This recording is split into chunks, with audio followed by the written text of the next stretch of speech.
অনুশীলনী 3-এর যে কাজগুলো করতে হবে আমরা অঙ্কগুলো বুঝিয়ে দেবো, তোমরা বাসায় করে নেবে। এখানে দেখো, একটি শহরের জনসংখ্যা 50,000, প্রতিদিন 20 জনের মৃত্যু হয় এবং প্রতিদিন 30 জন শিশু জন্মগ্রহণ করে। এক বছর পর ওই শহরের জনসংখ্যা কত হবে? তার মানে আমাকে বের করতে হবে প্রতিদিন কতজন জনসংখ্যা বাড়তেছে। 30 জন জন্মগ্রহণ করে, 20 জন মরে, তার মানে 30 জন থেকে 20 জন বাদ দিলে 10 জন থাকে, সেই জনসংখ্যা বাড়তেছে। তাহলে একদিনে যদি 10 জন বাড়ে, তাহলে এই বছর এক বছর হচ্ছে 365 দিনে এক বছর, তাহলে 365 দিনে কয়জন বাড়বে সেটা বের করতে হবে। যেটা রেজাল্ট হবে সেই রেজাল্টটাকে তোমাকে 50,000 সাথে যোগ করে দিতে হবে। তার মানে প্রতিদিন বাড়ে, একদিনে বাড়ে সমান সমান 30 বিয়োগ 20 সমান সমান 10 জন,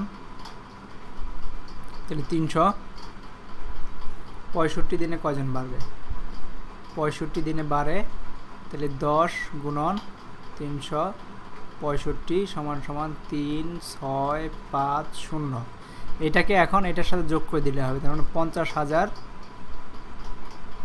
যোগ 3, 6, 5, 0, 50, 3, 6, 5, 0 এতজন এক বছর পরে হবে। তো 2 নম্বরে দেখে, একটি গ্রামের জনসংখ্যা 7,000, প্রতিদিন 3 জন করে শহরের চাকরির সন্ধানে চলে যায় এবং প্রতিদিন 2 জন করে শহর থেকে গ্রামে ফিরে আসে। 1 মাস পর জনসংখ্যা কি পরিবর্তন হবে?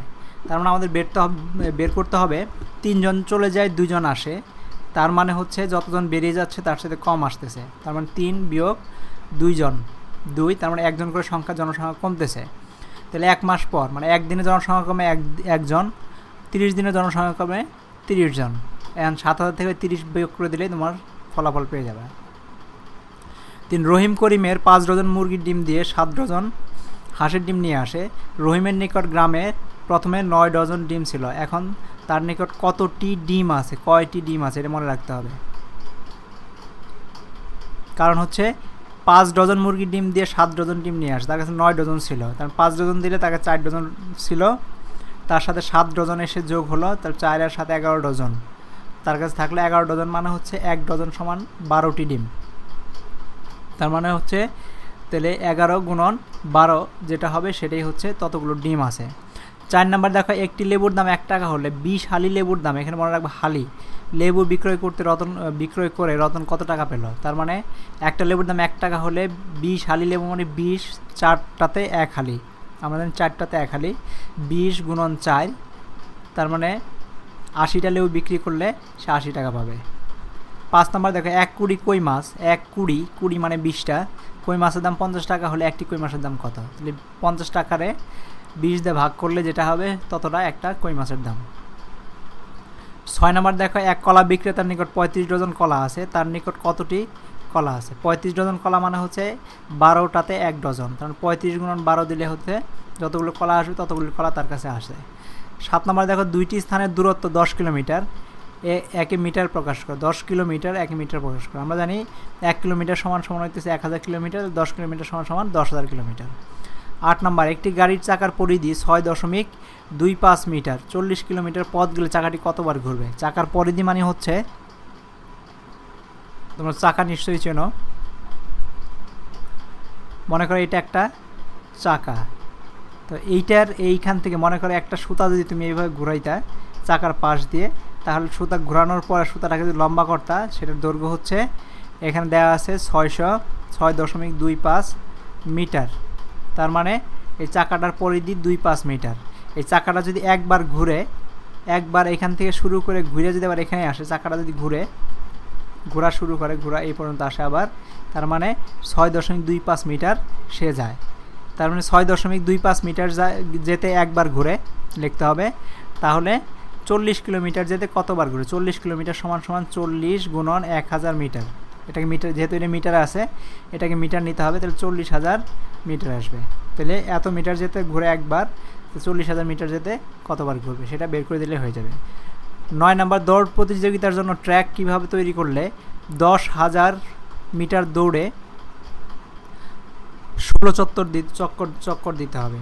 তো ট্র্যাক তোমরা যদি দৌড় দেখে থাকো, অলিম্পিকের দৌড় বা এমনিতে যদি কোনো স্পোর্টসের দৌড় দেখে থাকো, দেখবা যে এরকম ঘোরানো থাকে এক জায়গায় এখানে সবাই দাঁড়াবে, এখান থেকে দৌড় দিবে, দিয়ে এখানে আসবে। তো এখানে 10 কিলোমিটার যেতে হলে তাকে 16টা চত্বর দিতে হবে। তার মানে হচ্ছে এই একটা চক্করের পরিধি কত হতে হবে, তার মানে 10,000 মিটারকে 16 দিয়ে ভাগ করলে যেটা হবে যেটা বের হবে তত পরিমাণের একটা চক্কর তত মিটার বা ওই মিটার হতে হবে।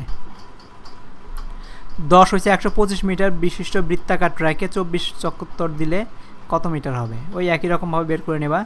11 একই স্থান থেকে মওলা 15 মিনিট 16.1.6 কিলোমিটার গেল, আর মোস্তফা 15 মিনিটে একই পয়েন্ট থেকে দুজন যাত্রা শুরু করছে। ধরো এখানে একটা পয়েন্ট, এখান থেকে যাত্রা শুরু করছে। যাত্রা শুরু করতে পারে দুইভাবে, একটা হচ্ছে তারা দুইজনই রহিম, মওলা এবং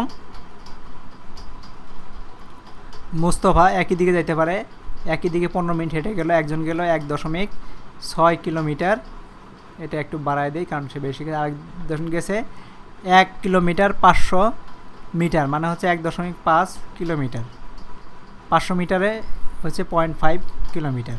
তো যদি এদিকে যায় তাহলে দূরত্ব হবে 0.1 কিলোমিটার, মানে হচ্ছে 100 মিটার। আর যদি মনে করে এখানে দাঁড়ায়, এখান থেকে এগুলো এদিকে, এইগুলো এদিকে, তাহলে হচ্ছে সে গেল 1.6 কিলোমিটার এইদিকে, আর সেগুলো 1.5 কিলোমিটার এইদিকে। তার মানে এই দুটো যোগ করে দিলে যে ফলটা হবে সেই দূরত্ব তারা ব্যবধান থাকবে। 12 নম্বর দিয়ে একটি বাস 6 ঘন্টায় 325 কিলোমিটার গেল, বাসটি প্রতি ঘন্টায় কত কিলোমিটার বেগে যাচ্ছিল। 6 ঘন্টা যায় এত কিলোমিটার, তাহলে 1 ঘন্টায় কত সেটা বের করলে হয়ে যাবে। 13 নম্বর রায়হান 1 একর জমিতে ধান চাষ করে এত কেজি ধান পেয়েছে, প্রতি কেজি ধানে 700 গ্রাম চাল হলে কি পরিমাণ চাল পেল। তার মানে 1 কেজি ধানে 700 গ্রাম চাল, তাহলে 400 কেজি ধানে কত পরিমাণ চাল বের করে নিলে হবে, ঐকিক নিয়মের মতো। 14 নম্বর 15 একর জমিতে 400 মেট্রিক টন আলু উৎপন্ন হলে 1 একর জমিতে কত উৎপন্ন, ঐকিক নিয়মের মতো। 15 একর জমিতে 400 মেট্রিক টন, তাহলে 1 একরে হচ্ছে 400/15 হলেই হবে। তো 15 নম্বর দেখো 1 খণ্ড জমিতে 20 কেজি 850 গ্রাম 350 মিলিগ্রাম সরিষ উৎপন্ন হলে অনুরূপ 7 খণ্ড জমিতে কী পরিমাণ সরিষ উৎপন্ন হবে। 1 কেজিতে যদি 1 খণ্ড জমিতে যদি এত হয় তাহলে 7 খণ্ডতে কত হবে সেটা বের করলেই হয়ে যাবে।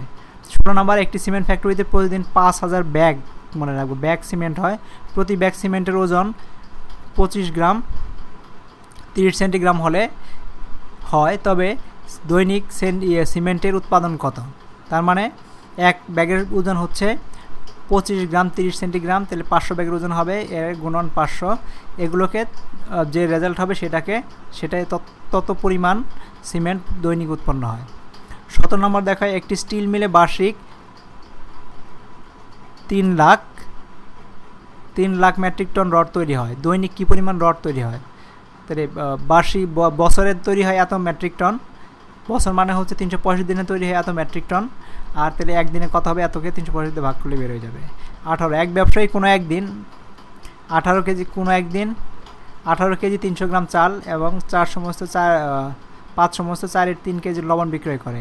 এই হিসাবে তোমরা যে হিসাব দেখা যাচ্ছে প্রতিদিন সে এই কাজই করে, হিসাবে মাসে তিনি কী পরিমাণ চাল ও লবণ বিক্রয় করবেন। তাহলে মাসে হচ্ছে 30 দিনে, এটার সাথে 30 দিয়ে গুণন করলে বেরিয়ে আসবে, এটার সাথে 30 দিয়ে গুণন করলেই বেরিয়ে আসবে। 19 এক ব্যবসায়ীর গুদামে 500 মেট্রিক টন চাল আছে, তিনি দৈনিক 2 মেট্রিক টন 500 কেজি চাল করে গুদাম থেকে দোকানে আনেন, কয় দিনে গুদাম লাগবে। 2.5 মেট্রিক টন মানে হচ্ছে 2.5 মেট্রিক টন, কারণ 1000 কেজিতে হচ্ছে 1 মেট্রিক টন, তাহলে 2.5 মেট্রিক টন আনে একদিনে, তাহলে 500 মেট্রিক টন আনবে কত দিনে, বের করলেই হয়ে যাবে ঐকিক নিয়মের মতো।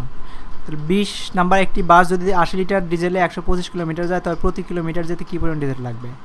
তার মানে 125 কিলোমিটার যায় 80 লিটার ডিজেলে, তাহলে 1 কিলোমিটার যায় কত লিটার ডিজেল সেটা বের করলেই হয়ে যাবে ঐকিক নিয়মের মতো। 21 নাম্বার একটি মোটর গাড়ি যদি 19 লিটার পেট্রোলে 128 কিলোমিটার যায়, তবে প্রতি কিলোমিটার যেতে কী পরিমাণ পেট্রোল প্রয়োজন হবে। 128 কিলোমিটার যায় 9 লিটার পেট্রোলে, তাহলে 1 কিলোমিটার যেতে কয় লিটার, 9/125, যেটা রেজাল্ট সেটাই 9কে 128 দিয়ে ভাগ করলেই বেরিয়ে আসবে। ঐকিক নিয়মের মতো অঙ্কগুলো করে ফেলবে।